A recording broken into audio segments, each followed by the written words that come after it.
এই ইবাদত আদায় করতে হলে কেরাত ছাড়া, লা সালাতা ইল্লা বিকিরাতিন, কেরাত ছাড়া কোনো নামাজ। সুতরাং কি মনে করো আজকে তোমরা মুসলিম, তোমাদের পড়া যায় কেন?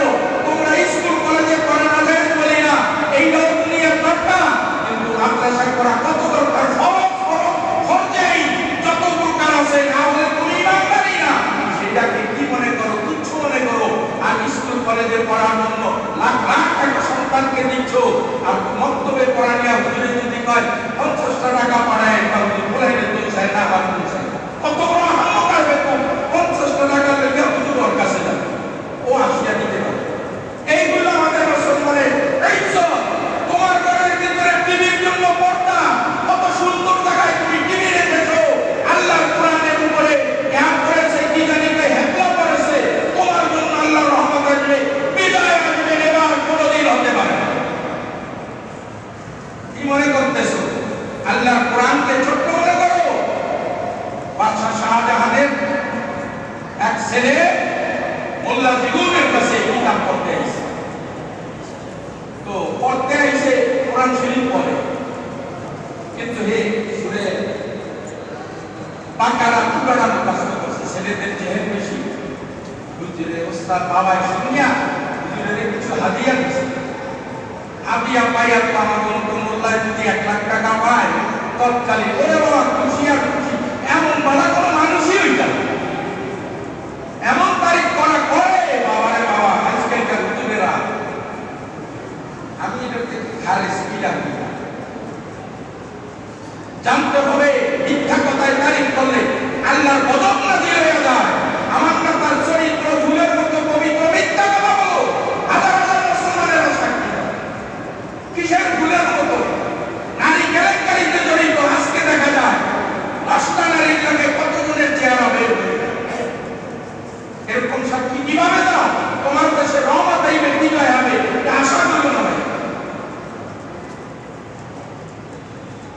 হুজুরের প্রায় 1 তারিখ বাদশা ছেলেদের কাউ তো তুমি কয়টা টাকা হুজুরের দিছো? খুশি, অনেক দিছো। হুজুরের ডাকছে, লাইকা আগামীকালকে থেকে আমার ছেলে আমাকে পড়াবে।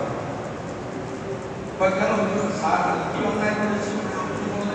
অনেকগুলি টাকা দিয়েছি, আল্লাহর কোরআনের মোকাবেলা পৃথিবীটা দিন তো অনেক হয় না, অনেক কম হয়। ওরা রাজা বাদশা ছিল, ওরা কোরআনের ইজ্জত ছিল, যাতে করে ভারত উপমহাদেশের রাষ্ট্রপ্রধান ছিল, শতকরা 17 জন মুসলমানের দেশে ও রাজত্ব চালাইছে। হিন্দুরা ওদের অধীনত্ব ছিল, 8.5 বছর মুসলমানের ভারতের রাজত্ব চালাইছে। হ্যাকমতের কিছু না, আল্লাহর কোরআনের ইজ্জত তারা কি ছিল? কত বড় হুজুর ছিল। আজকে পায়ের দরিয়া পর্যন্ত ওই যে বললাম না, একদিন কার্টুন ছবি দেখছি। হ্যাঁ, কি কার্টুন ছবিতে শীতের দিন একজনে শুয়া রয়েছে, গায়ে দিয়া পাও বিছানা বাইরে দিয়ে জিজ্ঞাসা করে, কি রে ভাই, শীতের দিন পাও বাইরে কিছু কার পাই? শীতের দিন ঘুরে ধরে মাঝে মধ্যে আইয়াই পাও ধরনের লেখা ঘরের ভিতরে ঢোকে। এই জন্য খেয়াল করলাম যে ল্যাপটপ দিয়া ঘুরে দেখি বাইরে থেকে পাও দিয়ে যায়।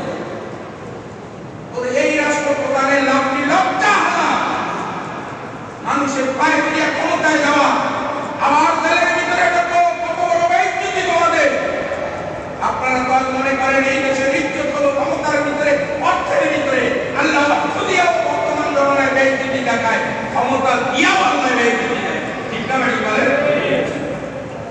অর্থ ইজ্জতের মূল না, ক্ষমতার মূল না। একমাত্র ক্ষমতার মালিককে আল্লাহ ক্ষমতা কিছু না দিয়েও ইজ্জত দেয়। দেখেন না ফেরাউন, এখনকার বর্তমানের ফেরাউন হইল কাম, একটা অসভ্য, লক্ষ লক্ষ মুসলমানের হত্যা করার নেতৃত্ব দেয়। আরে ওই ফেরাউন তো 80,000 শিশুকে হত্যা করেছে, হয়তো লক্ষ লক্ষ হত্যা করেছে। সামনে করে হত্যা বলি, সবাই তো আমার কাছে বেশি নেই। আপনারা জানেন আজকে ফিলিস্তিন নিয়ে, ফিলিস্তিন বাইতুল মুকাদ্দাস, এটা কিন্তু সুলাইমান আলাইহিস সালামের রাজধানী। বাইতুল মুকাদ্দাস কার রাজধানী?